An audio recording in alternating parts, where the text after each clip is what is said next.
Alors, autre test sur une autre image. Ok, je vais essayer sur celle-là. Et la logique va être un peu différente. Je vais faire la même chose, mais ça va être un peu différent. Je vais utiliser une fonction qui va nous aider. Donc, vous allez dans Filtre, Esthétique, Tracer des contours. Bien. Image, Réglage, Désaturation. Voilà, vous avez votre version sous forme de dessin. Alors, la différence. Donc, la différence ici, c'est celle-ci. Regardez. Dans le menu de la palette historique, je vais demander Nouvelle instantanée. Ceci dit, on a aussi la même chose si on clique sur l'appareil photo dans le bas de la palette historique. Ça fait un instantané, c'est-à-dire que par la suite, quand je voudrais aller réinjecter l'image telle qu'elle est là maintenant, je ne serai pas obligé d'aller en phase de désaturation, je pourrais aller cliquer en phase de l'instantané. Et ce sera peut-être plus facile, parce que des étapes d'historique, il y en a tellement que voilà, on sait qu'on devrait aller là au-dessus. Alors, je vais éventuellement revenir à ouvrir, oui. Revenons à ouvrir carrément.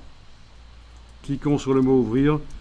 Et on va faire un deuxième instantané, dans lequel on va éventuellement modifier le contraste dans l'image. Donc, image, réglage, courbe. Alors, ce ne sont que des exemples, en fait, quand vous travaillez, quand vous connaissez toutes les fonctions de Photoshop, à force d'avoir testé, vous allez chercher l'une, l'autre, et vous jouez comme vous voulez. Vous allez pouvoir tester après. Image, réglage, courbe. Alors, quand on dit régler le contraste, ça veut dire quoi? Ça veut dire faire en sorte que ce qui est clair devienne encore plus clair, ce qui est foncé devienne encore plus foncé.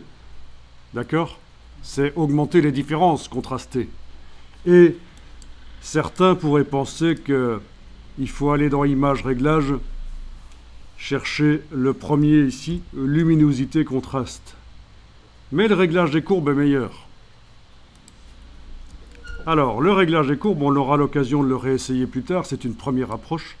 Vous mettez un point dans le graphique et vous le bougez de haut en bas. Et vous voyez que c'est la luminosité.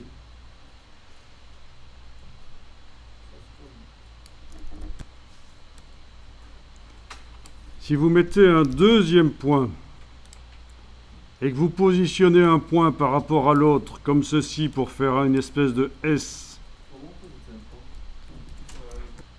voilà, vous avez contrasté. Dans l'autre sens, si c'était un S inversé, ça enlève du contraste. Mais ici, c'est plus intéressant de contraster. Donc, avec les deux points, vous pouvez modifier vraiment le contraste et la luminosité en même temps. C'est vous qui gérez. Vous avez la case aperçu qui vous permet de voir avant-après.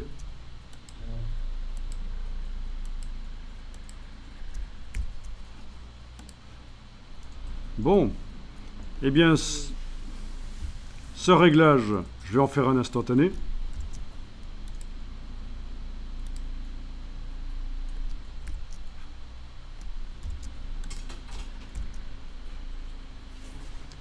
Je peux revenir en arrière et aller injecter l'instantané comme je veux. On fait des tests. Je mets la petite forme d'historique en face de l'instantané, crayon. Avec la forme d'historique, j'injecte. Voilà. Vraiment, c'est vous qui choisissez ce que vous faites.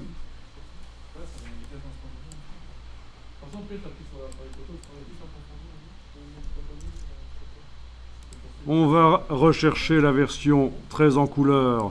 On peut saturer certaines parties. Donc vraiment, on choisit ce qu'on fait. Et alors, ce qu'on n'a jamais fait jusqu'à présent, je vais vous montrer, c'est injecter à moitié.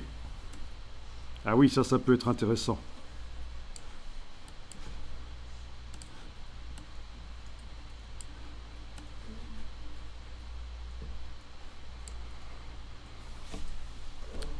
Par exemple, si je veux injecter la version couleur sur le décor à l'arrière-plan, mais pas complètement, vous avez ici l'opacité du pinceau.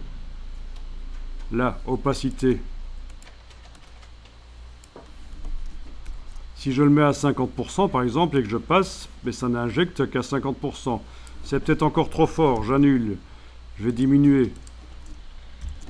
Juste une vingtaine de pourcents à peine pour l'opacité du pinceau forme d'historique. Quand je passe à l'arrière, ça injecte un tout petit peu les couleurs et ça peut être sympa.